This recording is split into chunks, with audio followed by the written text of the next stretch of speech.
দেখো মা, যেমন ব্যবসায়ী বলেছিল সব দুধ দই মাখন গুছিয়ে দিয়েছি আমি। তাহলে আর কিসের অপেক্ষা? যাও ডেকে আনো আমার ছেলেকে। কি গো উজ্জ্বলের বাবা? ভালো করে আমার কথা শোন, এটা নিয়ে না মথুরা যেতে হবে জানি আমি। আর অগ্রিম ধনরাশি সেটাও তো নিয়ে আসতে হবে। এই কথাই তো হয়েছিল ব্যবসায়ীর সঙ্গে। আরে চিন্তা করো না, ভানু নাম আমার। পাওনা গন্না না বুঝে কিন্তু এই ভানু আর ফিরবে না।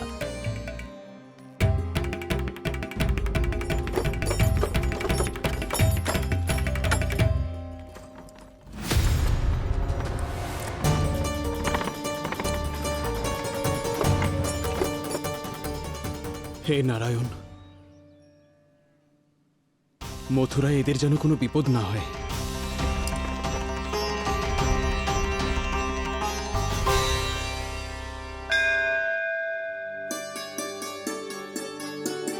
প্রণাম মহারাজ। আয়ুষ্মান ভব নন্দরাজ। আমি শুনেছি যে শ্রীনারায়ণের কৃপাতে আপনি এক তেজস্বী পুত্ররত্ন প্রাপ্ত হয়েছেন। আপনি জানতে পেরে গেছেন মহারাজ? সবই নারায়ণের কৃপায়। মহারাজ, আপনি বাড়িতে গিয়ে আমার ছেলেকে আশীর্বাদ করে আমায় ধন্য করুন। ক্ষমা চাইছি নন্দরাজ, আমি আপনার বাড়িতে যেতে পারবো না। বলার অর্থ হলো আজ আপনার বাড়িতে যেতে পারবো না। আজ হলো একাদশী। প্রভু নারায়ণের ইচ্ছাতে আজকে ওনার বিশেষ পুজো করতে হবে। জানিস না, আজকে একাদশী। আজকের দিনে আশীর্বাদ পাওয়াটা খুবই সৌভাগ্যের ব্যাপার। একাদশী? তাহলে প্রত্যেকবারের মতো নারকোল দিয়ে বড় বড় লাড্ডু বানাবে তো মা? না সোনা, লাড্ডু বানানোর সময় নেই আজকে। ব্রাহ্মণ দেব এক্ষুনি চলে আসবেন, অনেক কাজ বাকি আছে। অনুষ্ঠানটা আপনি আমার বাড়িতে করুন। আপনি তো ভালো করে জানেন নন্দরাজ, শুদ্ধ আচারকে আমি ভীষণ গুরুত্ব দিই। অন্য কারোর বাড়িতে পূজা অর্চনা করা আমার পক্ষে সম্ভব নয়। মহারাজ, আমি পুজোর ঘরে সব ব্যবস্থা করে দেব। ছোট হলেও ওটাও তো মন্দির। ওখানে আপনি সমস্ত নিয়ম আর বিধি অনুযায়ী আপনার অনুষ্ঠান সম্পূর্ণ করতে পারবেন। আর তার সঙ্গে সঙ্গে একাদশীর এই পূর্ণ তিথিতে আমার সন্তানকেও আশীর্বাদ করতে পারবেন। ওই বালকের সঙ্গে তো আমিও দেখা করতে চাই।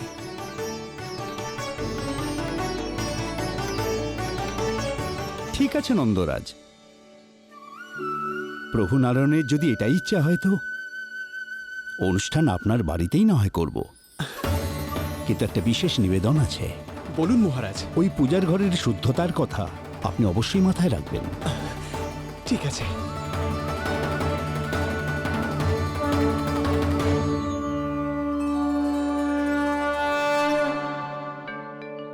কি হয়েছে প্রভু? আপনি ব্যাকুল হয়ে আছেন? হ্যাঁ মুরলী, মা এত কাজ করে এখনই হাঁপিয়ে গেছে। আর এখনো মাকে পুজোর ঘরটাকে শুদ্ধ করতে হবে।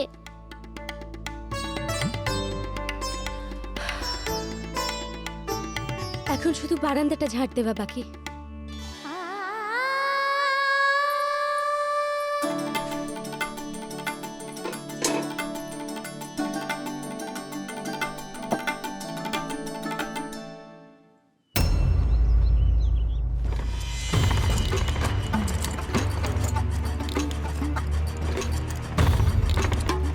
আরে আসুন আসুন আসুন আসুন।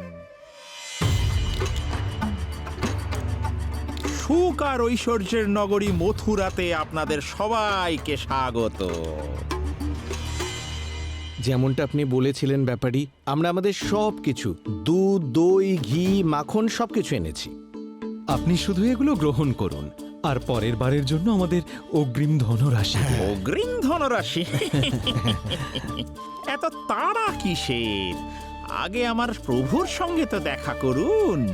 কিন্তু মহাশয়, আমাদের কথা তো আপনার সঙ্গে হয়েছিল। হ্যাঁ হ্যাঁ, ওখানে ব্যবসার প্রভু তো আমি ছিলাম, কিন্তু এখানে মথুরায় প্রভু হলেন উনি, আমারও এবং আমার ব্যবসারও।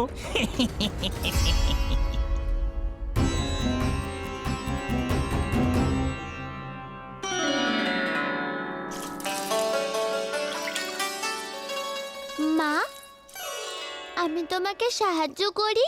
না সোনা, তুই গিয়ে বস।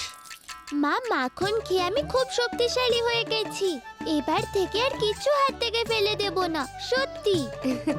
এখনো তো তুই ছোট আছিস সোনা, বড় হয়ে যা, তারপর তুই সাহায্য করিস মাকে। আমি যখন ছোট, তাহলে ছোট ছোট কাজে তো সাহায্য করতে পারি। আচ্ছা নে, আর গাছগুলোতে জল দে। হুম,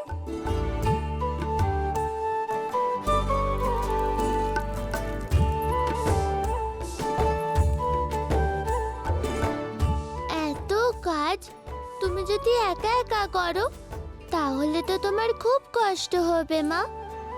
আজ তো কোনো সখীও আসেনি যে তোমায় একটু সাহায্য করবে।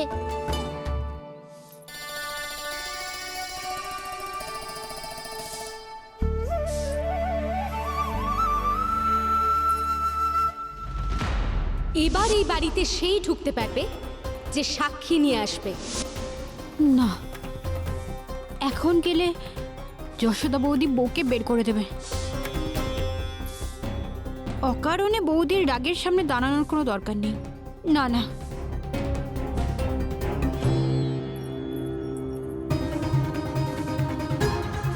সোনার নামে অভিযোগ করার সময় সবাই দৌড়ে দৌড়ে আসে, আর এখন আমার সাহায্যের প্রয়োজন, কেউ একবার জিজ্ঞেসও করছে না। এ কেমন বিড়ম্বনা প্রভু! মা ডাকতে চাইছে কিন্তু ডাকতে পারছে না, আর গোপীরা আসতে চাইছে কিন্তু আসতে পারছে না। চিন্তা করো না মুরলি, তুমি দেখো আমি কি করি।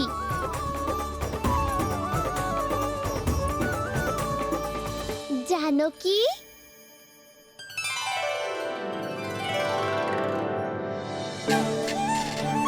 কানহা আমাকে ডেকেছে। কানহা, তুই আমায় ডেকেছিস রে? হুম, কেউ এখানে কাউকে ডাকেনি। না বৌদি, আমার মনে হলো যেন কানহা আমার নাম ধরে আমায় ডাকলো। মতিভ্রম হলে না এরকমই মনে হয়। বৌদি, কেন রাগ করছো? কত দিন হয়ে গেল কানহার সাথে দেখা হয়নি, ওর কথা খুব মনে পড়ে। আচ্ছা, কানহার কথা খুব মনে পড়ছে, আর বৌদির সঙ্গে সঙ্গে যে ঘুরে বেড়াতিস, আমার কথা একবারও মনে পড়েনি? না না বৌদি, তোমার কথা আমার রোজ মনে পড়ে, সত্যি। এবার থাম, কথাতে একদমই ঘোরাস না। সব জানি আমি, এই মাখন চুরি করার খবরটা তুই ছড়িয়েছিস। তোকে তো বাড়িতে ঢুকতেই দেব না, এটাই তোর শাস্তি। কেউ মানুক বা না মানুক, কিন্তু তুই তো সত্যিটা জানিস কানা, তুই কিছু কর না। ওইভাবে দেখছিস নাকি? যা এখান থেকে। মা, জানো কি তো আমার নামে নালিশ করেছিল, তাহলে শাস্তিটা আমি দিই? হ্যাঁ হ্যাঁ সোনা, তুই দে। তোমার শাস্তি এটাই, যতক্ষণ না ওই ব্রাহ্মণ এখান থেকে চলে যাচ্ছেন, ততক্ষণ সব কাজে আমায় আর মাকে সাহায্য করতে হবে। আর যেটা বেশি পরিশ্রমের কাজ, সেই সব কিছু তোমাকেই করতে হবে। বলো, শাস্তি পালন করবে তো? হ্যাঁ হ্যাঁ, আমি নিশ্চয়ই করব।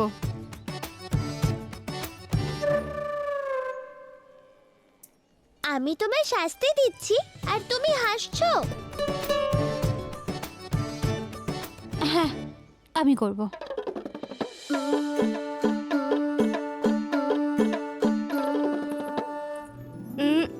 বৌদি, ক্ষমা করে দাও না। যা ঝুড়ি নিয়ে আয়, এটা আমি করছি।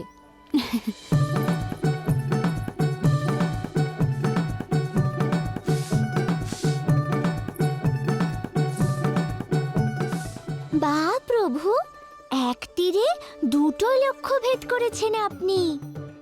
মায়ের সাহায্য হয়ে গেল, আর বাড়িতে জানকীও প্রবেশ করতে পারলো।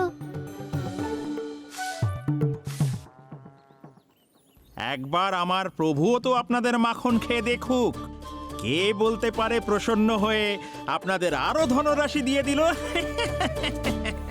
আরো অনেক মুদ্রা, সুলক্ষণা তো খুশি হয়ে যাবে। আমি ওনার সাথে দেখা করতে রাজি আছি। হ্যাঁ হ্যাঁ আমরাও রাজি আছি সব কেড়ে নেব। চলুন চলুন, বিলম্ব কিসের? আসুন, আসুন, আসুন। চলো চলো ভাই।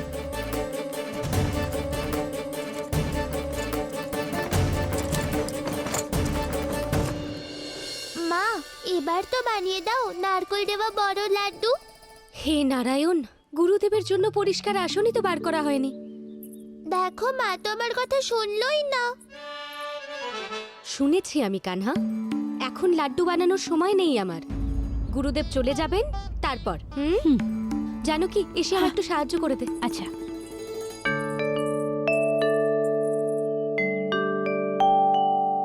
আসুন মহারাজ, আসুন। যশোদা, প্রণাম মহারাজ। সৌভাগ্যবতী হও মা। আপনি আমাদের বাড়িতে এসেছেন, আমরা ধন্য হয়ে গেলাম। শ্রীনারায়ণের ইচ্ছা ছিল, তাই উনি পাঠিয়ে দিলেন। নন্দ দাদা, দাও। মহারাজ বসুন। জল পান করুন মহারাজ। না মা, অনুষ্ঠান সম্পূর্ণ হওয়ার পরেই আমি জল আর প্রসাদ গ্রহণ করব, শ্রীনারায়ণের ইচ্ছাতে।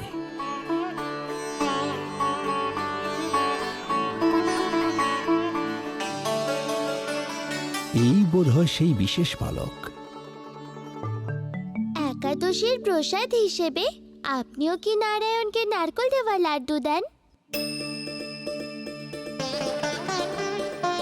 তো এই আপনার পুত্র। লুকোচ্ছিস কেন সোনা? মহারাজকে প্রণাম কর। লজ্জা পাচ্ছে। কানহা, আরে মহারাজ কত দূর থেকে এসেছেন তোকে আশীর্বাদ করতে, আর তুই লজ্জা পাচ্ছিস? এদিকে আয়, প্রণাম কর। কি ভাবছিস সোনা? প্রণাম কর মহারাজকে। যা যা যা যা যা।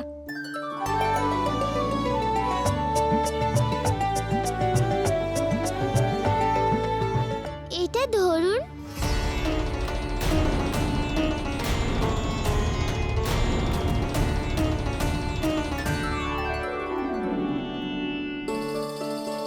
মহারাজ,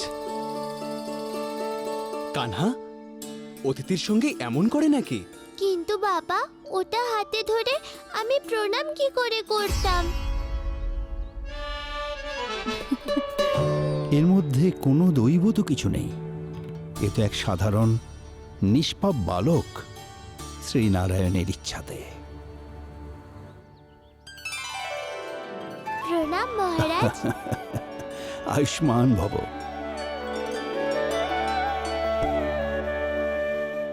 রাজার পুত্র, তাই সবার কাছে প্রিয় হওয়াটাই স্বাভাবিক। অকারণে গ্রামবাসীদের কথায় বিশ্বাস করলাম। এবার আজ্ঞা দিন আমাকে নন্দরাজ, আমাকে একাদশীর অনুষ্ঠান সম্পন্ন করতে হবে। একটু অপেক্ষা করুন মহারাজ, আমি সমস্ত আয়োজন করে দিচ্ছি অনুষ্ঠানের। কানাও একটু সময় কাটাতে পারবে আপনার সঙ্গে। কানহা, আয়। কোনো দুষ্টুমি করবি না সোনা। আর তোর প্রশ্নের ঝুলিটা খুলে মহারাজকে একদম বিরক্ত করবি না, বুঝতে পেরেছিস? যা। মহারাজ, অনুষ্ঠানের জন্য কি ভোগ বানাবো? কিচ্ছু বানানোর দরকার নেই মা, শুধু কোরানো নারকেল চাই আর সামান্য একটু গুড় চাই, শ্রীনারায়ণের ইচ্ছাতে।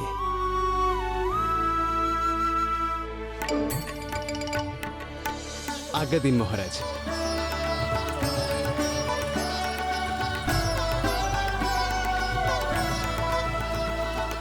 এটা তো সত্যি আমার ইচ্ছা, ব্রাহ্মণ মহারাজ।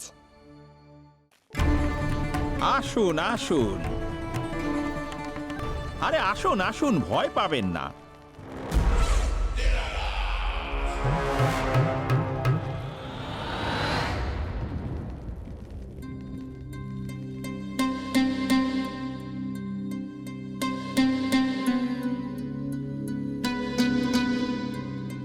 আপনার আজ্ঞা অনুসারে গোকুল থেকে কিছু বিশেষ অতিথি এসেছেন। সঙ্গে নিয়ে এসেছেন অনেক দুধ, দই, ঘি, মাখন।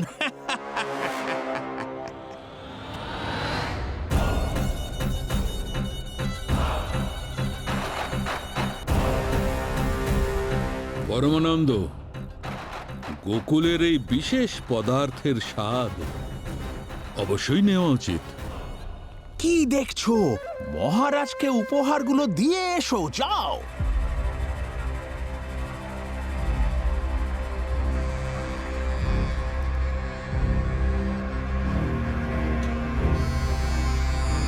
নাও, তোমরা সবাই স্বাদ গ্রহণ করো।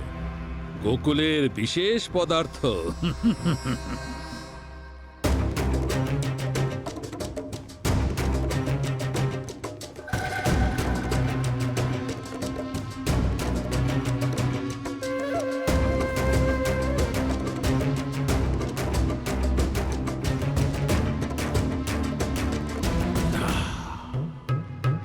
উত্তম, অতি উত্তম।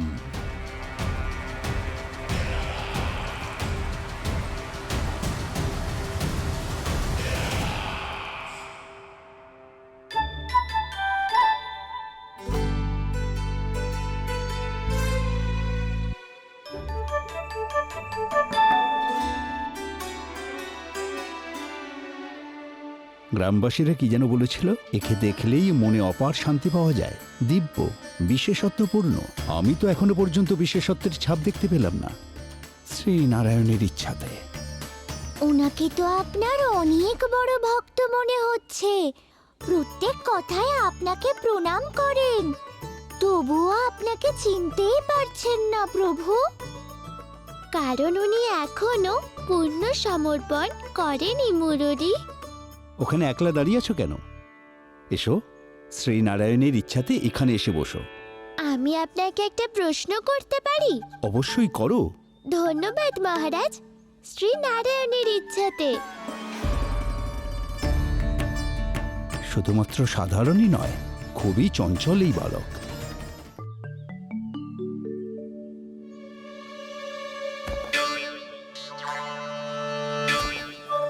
একটু বসার জায়গা তো দিন মহারাজ।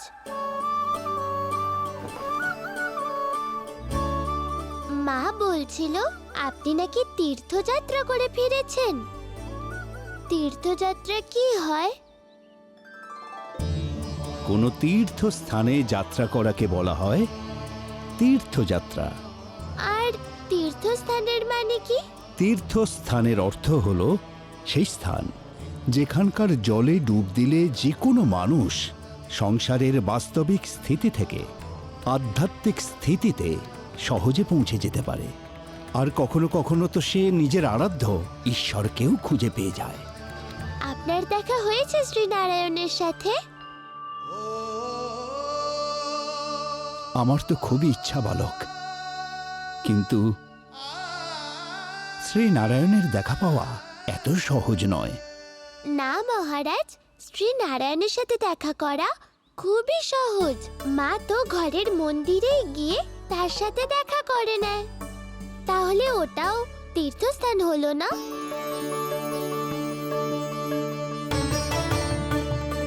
হ্যাঁ, সে একরকম বলতে পারো।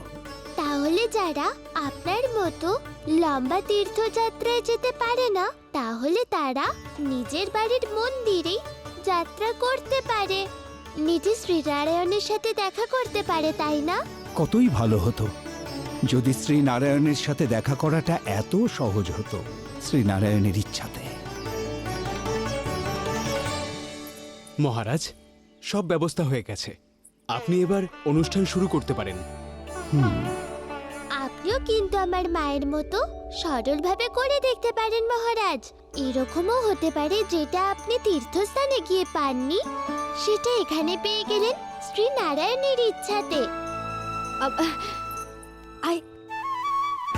আপনি এর কথায় কান দেবেন না মহারাজ, মাঝে মাঝে একটু বেশি কথা বলে ফেলে আমার সোনা।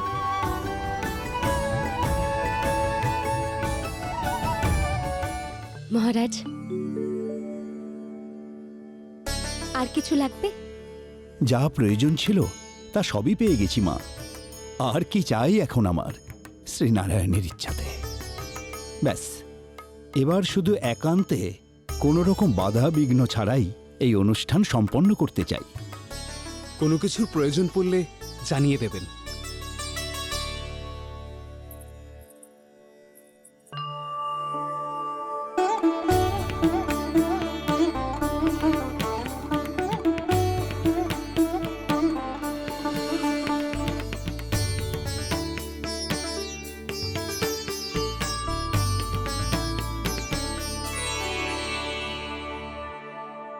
আপনিও কিন্তু আমার মায়ের মতো সরলভাবে করে দেখতে পারেন মহারাজ।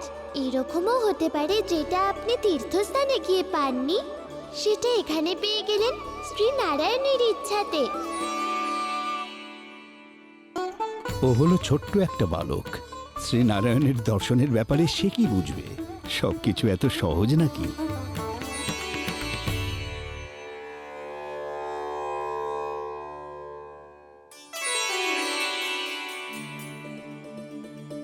আমার ব্রত গ্রহণ করুন নারায়ণ, আমার ভক্তি অর্পণ করছি। আমার প্রতি আপনার কৃপা অক্ষুণ্ণ থাকুক। ভোগটা তো নিবেদন করুন। আসন গ্রহণ করুন প্রভু, আমার ভোগ গ্রহণ করুন।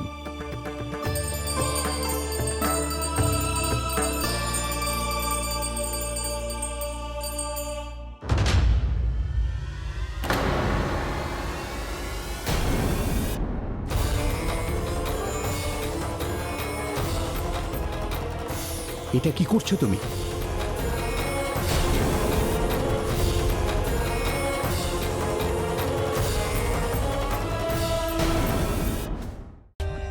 For more updates, subscribe to our channel, click the show links and enjoy watching the videos.